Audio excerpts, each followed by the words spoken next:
வைகாசி மாதம் அனுஷ நட்சத்திரத்தில் திருவள்ளுவர் பிறந்தார் என்பதற்கு எந்த ஆதாரங்களும் இல்லை என சென்னை உயர்நீதிமன்றம் தெரிவித்திருக்கிறது. கூடுதல் விவரங்களை செய்தியாளர் ஆனந்த் வழங்க கேட்கலாம். ஆனந்த், வணக்கம். இது குறித்தான முழு விவரங்கள். வணக்கம். திருவள்ளுவர் வைகாசி மாதம் அனுஷம் நட்சத்திரத்தில் பிறந்தார் என்பதற்கு எந்த ஆதாரங்களும் இல்லாததால் அன்றைய தினத்தை திருவள்ளுவர் தினமாக அறிவிக்கும்படி அரசுக்கு உத்தரவிட முடியாது என சென்னை உயர்நீதிமன்றம் மறுப்பு தெரிவித்திருக்கிறது.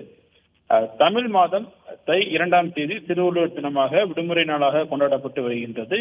இதனை செல்லாது என அறிவித்து வைகாசி மாதம் அனுஷம் நட்சத்திரத்தை திருவள்ளுவர் பிறந்த நாளாக அறிவிக்க உத்தரவிட வேண்டும் என கோரி திருவள்ளுவர் திருநாள் கழகத்தின் தலைவர் சாமி தியாகராஜன் என்பவர் சென்னை உயர்நீதிமன்றத்தில் மனு தாக்கல் செய்திருந்தார். இந்த வழக்கு நீதிபதி எம் தண்டபாணி முன் விசாரணைக்கு வந்தது. அப்பொழுது மனுதாரர் தரப்பில் கடந்த 1935ஆம் ஆண்டு நடந்த கருத்தரங்கில் கலந்து கொண்ட மறைமலை அடிகள் போன்ற தமிழறிஞர்கள் வைகாசி மாதம் அனுஷம் நட்சத்திரத்தில் திருவள்ளுவர் பிறந்ததாக குறிப்பிட்டதாகவும் 600 ஆண்டுகளுக்கு முன் மயிலாப்பூரில் கட்டப்பட்ட திருவள்ளுவர் கோவிலில் வைகாசி மாதம் அனுஷ நட்சத்திரத்தில் தான் திருவள்ளுவர் பிறந்ததாக கொண்டாடப்படுவதாகவும் தெரிவித்தார்.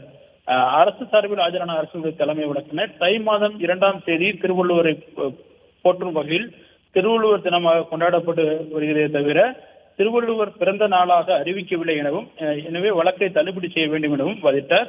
இருதரப்பு வாதங்களையும் கேட்ட நீதிபதி தை மாதம் 2ஆம் தேதி திருவள்ளுவர் தினமாக அறிவித்த உத்தரவில் எந்த இடத்திலும் அது அவரது பிறந்த நாள் என குறிப்பிடப்படவில்லை என தெரிவித்த நீதிபதி மனுதாரர் சார்ந்துள்ள அமைப்பு அவருடைய பிறந்த தினம் அனுஷ நட்சத்திரத்தில் திருவள்ளுவர் பிறந்த தினமாக கொண்டாடுவதற்கான ஆதாரங்களை எந்த வகையிலும் தாக்கல் செய்யாதால் எந்த உத்தரவும் பிறப்பிக்க முடியாது எனவும் நீதிபதி தன்னுடைய உத்தரவில் தெரிவித்திருக்கின்றார்.